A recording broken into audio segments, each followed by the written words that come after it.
Hi everyone. So welcome back to Karate APA Automation series. So now in this series, today's sessions we are going to discuss about what is an API and what is the purpose of the API, and also like how it works, and also we can see the step by step how the API series works, and also we can check that what is an endpoint. So what is an endpoint in this API, and we can see that what is the URL and URI, and as well as we can see that what is a REST API and what are the HTTP methods in the REST API. Yeah, let's discuss about the today's session. So, what is an API? API is a set of API is a set of communication protocols. So, what is the protocol here? So, it is a communication protocol which defines some kind of rules and regulations, and also it adds some kind of subroutines. And what is the purpose? We are going to add the communication protocol as well as subroutines, right? So, we are developing a one application. So, our application is going to be interact to the another applications. So that bits which will take care about the API. Okay. So now let's coming back to the actual definition. API is a set of communication protocols. It is a communication protocol which adds some subroutines to connect that to enable the different software application to be interact, right? So for example, so in real time example, I'll show you that. Suppose I we want to connect with this, we want to create, okay, we want to create a connector, create a Naukri profile, right? And also like Amazon profile. So more, so here we no need to fill all those things, right? So if you have a Gmail account, automatically this particular Naukri login interface there, our Gmail kind of interaction like interface is there. So let me show you that, and then you can clearly understand. Let I'm going to open a Naukri.com, right? So suppose I have a Gmail account and I want to create a Naukri profile. So everybody familiar with this particular Naukri.com, right? So here, so I we have two options here basically. So one is for our registration. So you can register by using your new names and email ID and all. And also you can see that you see that this is the like kind of another option we have. Continue with the Gmail. Continue with the Google.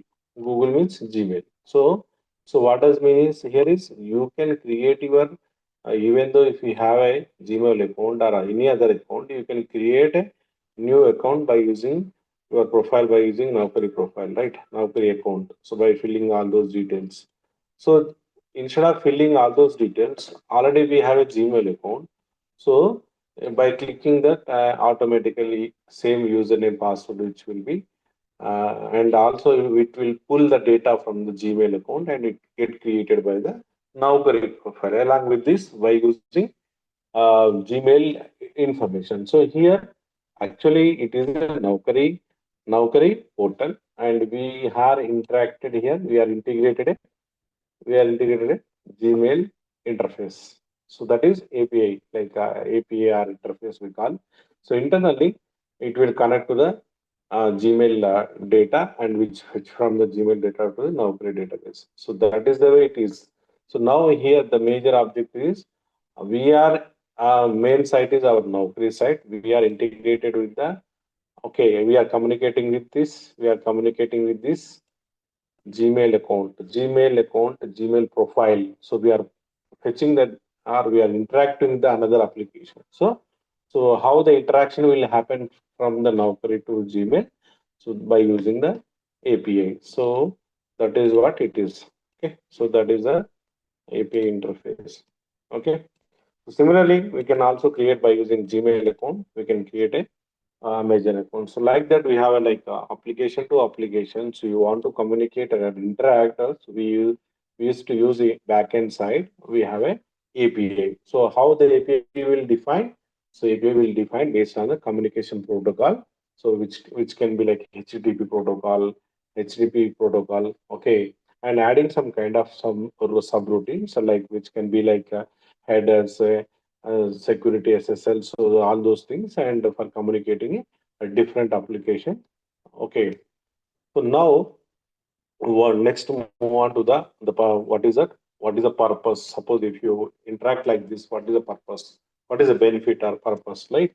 So by using this particular API, right? So it simplify that software development, providing a predefined function. Suppose profile like currently we saw, right? And now Kari is going to create a new profile along with the data already there in the Gmail. So already profile data, profile information is already there. It is a predefined and it is ready-made function. So just we are pulling the function, the interface and to the Gmail interface or Gmail information data to Naukri profile. So it is easy to seamless. Like we no need to write again the same logic of code, something like, and also like the user, right? So he no need to fill all those details, and it can be like seamless communication between the application. So the like, and which means like if you use the such kind of interactions like in integrations as part of this Naukri to Gmail, so the user can spend like in minute he can create able to create a Naukri profile. So if a creation of Naukri profile, it will take like 10 minutes, 30 minutes, right? So the people will not spend the such kind of time on that if required only. So that is the case. So we are simplifying a seamless communication so with the between the applications. Next, just I will give here how the API which will work. Let's see that there is a kind of one diagram. So let's see the diagram. I will explain in detail. So there is a first of all, I'll tell you that a kind of this diagram as like a real time, and I'll go back to the API terminology. So generally, this terminology we can understand it by seeing the diagram. So what is that here? So just sitting the customers on the table, and so what they are doing, they are making the order. Okay. So what is exactly this location by seeing the diagram? So the number of diagrams based on the picturization. So I can see this here I mentioned that by seeing the diagram, we can see that the categorization is customer and there is a waiter and there is a chef, like which means it is a kind of look like a restaurant. So what usually do in the restaurants when we go to the customer, right? So customer will see that our customer will see the menu and make it order. So who will take the order? Order will take by the waiter. Okay, so then order will note it down the waiter and it will go to the taken and like order has taken and he will inform to the chef like so which order he had took for that customer. So then baking from the kitchen. Okay, chef will bake that particular order and again waiter will pick up the order from the chef and it will go to deliver it to the customer table. So that is what it is.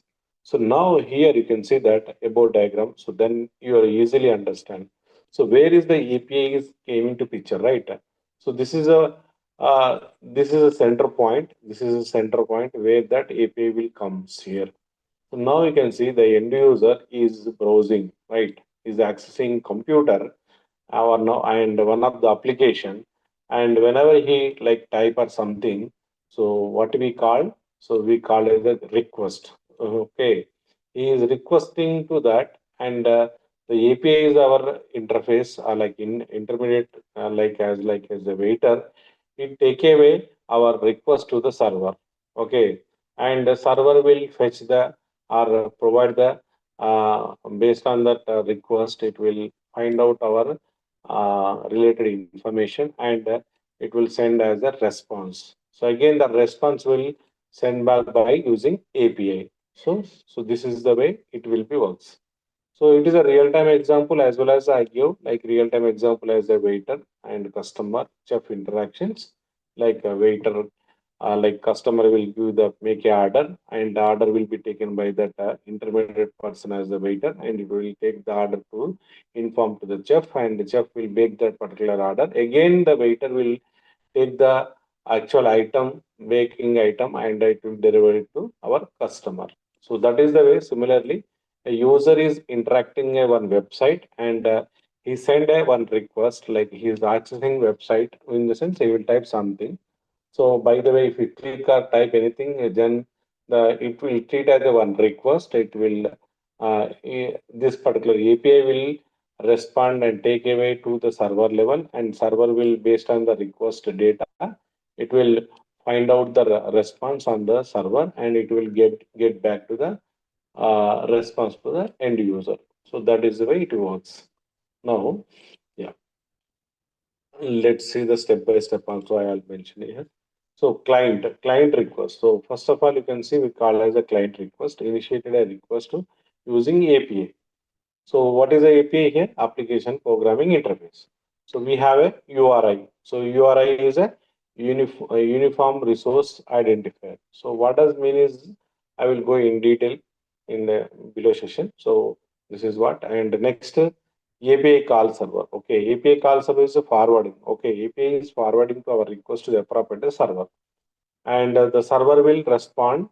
Uh, response, right? The server process your request and send back the request data. Okay, and the data transfer has been done by using the delivery. The API will deliver our data response to the client. So this is what actually the end-to-end process for the API architecture. Now, yeah. So now let's see. Later we'll go into in depth of some kind of what is the endpoint. Okay, what is the endpoint, and in REST assured API, something like. Okay, so basically, it is a very important topic here, because going forward, right? We are talking about the endpoints and like path parameters, all those things to testing of the APIs. So now let's uh, come back to the what is the API. Sorry, what is the endpoint in REST assured API, right? So so basically, endpoint is a kind of entry point. So to for access our resources. Resources in the sense URL. Okay, basically it is a individual URL. Okay, API is a sorry, endpoint is a entry point to access our website. So which we call as a URL. So now let's see that based on that endpoint, so we have some kind of method. So let me remove this from this here side.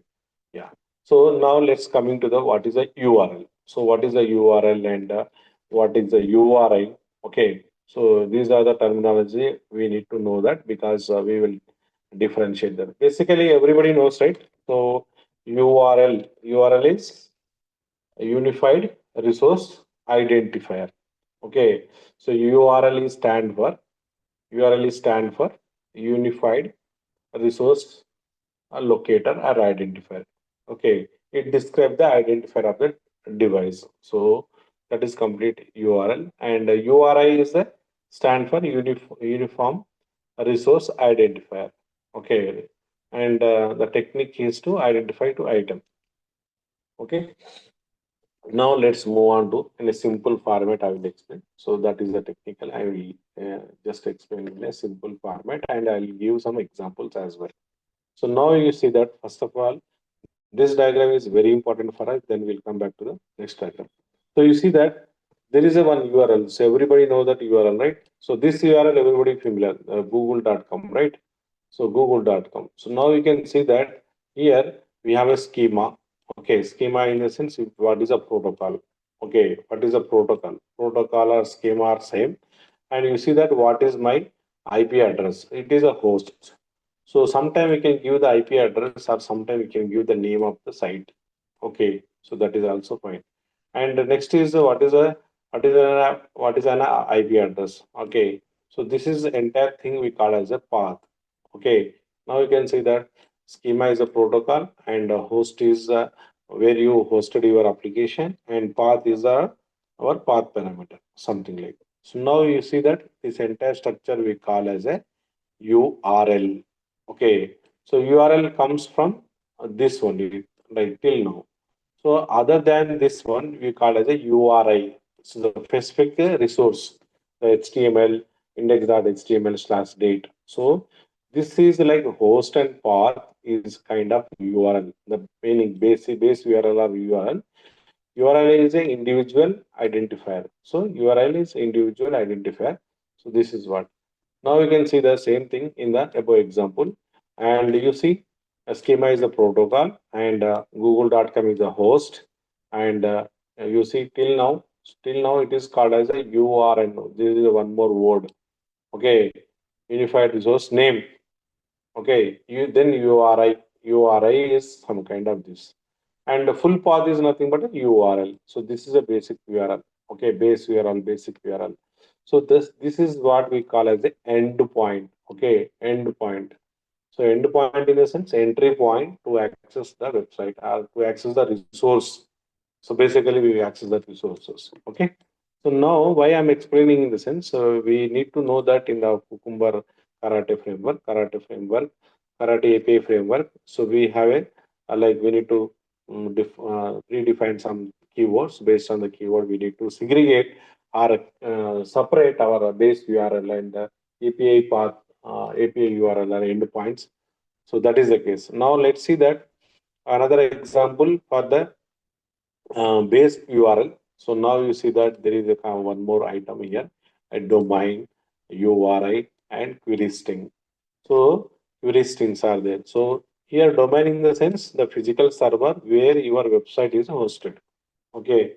So where is the website is hosted. And what is the URI? URI is the identifier which maps that file on your server. So where is exactly your file? Okay, the file folder, access folder, whatever. And the query is a part of the request and easily pass your customized customized values from a outcome. Okay, so this is what now. And let's see one more example here. So now this is see all of them are same, but it's kind of different names which will be given from where like one variant kind of it is a different kind of variant. So this variant will have you see that the first HTTP, okay, and host name and port ID, so which we call as a API gateway. Okay, API gateway in the sense a basic site, and this is a base path. Okay, so this is a base path gateway of search guys. Okay, and this is the version of the API, and this is a resource of the API. Something like they derived it. So I will explain that how we will use. This is very important for our automation. So now you can see the last one. It is very important one. So this is a basic and very important, and which we follow our upcoming sessions. So here is you see this is a URI schema protocol security API gateway. Okay, protocol. Basically, it is a protocol, and you see that where our server is hosted. Okay, this is our web URL which we call as a endpoint. Okay, endpoint, and so this is a URL path. Okay, this is a URL path. Okay, this is our URL path. So basically, any URL, base URL or any website URL, what it contain HTTPS protocol, and there is a endpoint, the server where it is hosted, and there would be a so resource path. So like that, every website which will be structured. Okay, so after this session, so you will able to understand that any URL because we are not testing UI, we are testing API, which we will see more kind of resources like unified resources or URLs and path and base path like and we have some kind of method types, right? Yeah, let's see that method types here. Yeah.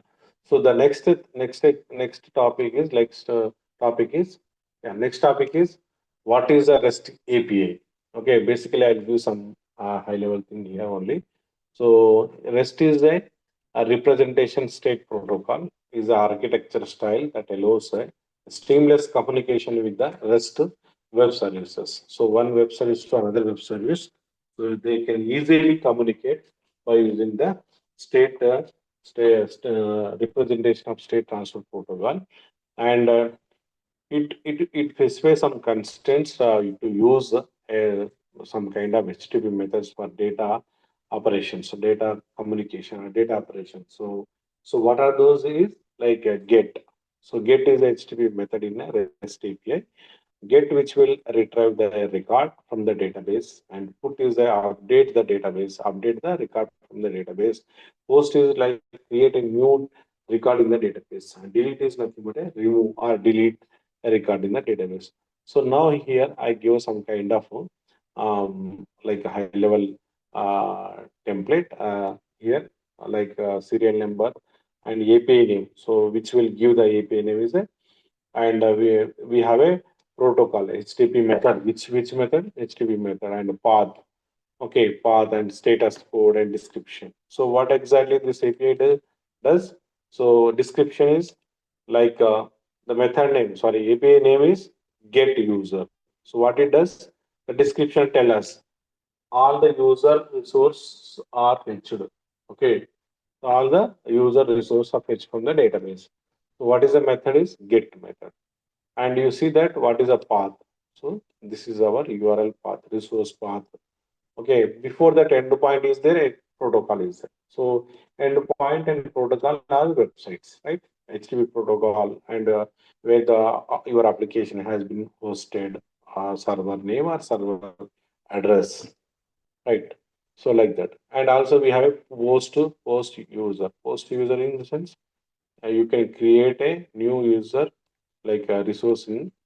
Okay, new user resources created. So and one more thing, we will get that status code for every response. So once you requested and we will get response, right? And there is every response we will get that status code. So for post method, we should get 201. It is created. And the fourth one, you see the put user. What it does is put user. It is a resource. User resource is updated, which means user information has been updated by using the post. So which returns the status code is 200. Okay. And for deleting a user. Okay, the method is delete method. Okay, and what it does? So user resource or user information is deleted from the database. And what is our status code which will return? 204, and no in the sense nothing is the response. Okay in the sense 200 along with the okay message will come. So like that, which will be there. Okay. So now, yeah, yeah. So these are the like HTTP methods in the REST. So what we are going to do is in the coming session. So how we are going to automate by using Karate API framework, right? So first we'll automate a get API, post API, put API, and also delete API. Okay. So what is a Cucumber like Karate frameworks, keywords, and we'll go and learn that in the upcoming sessions.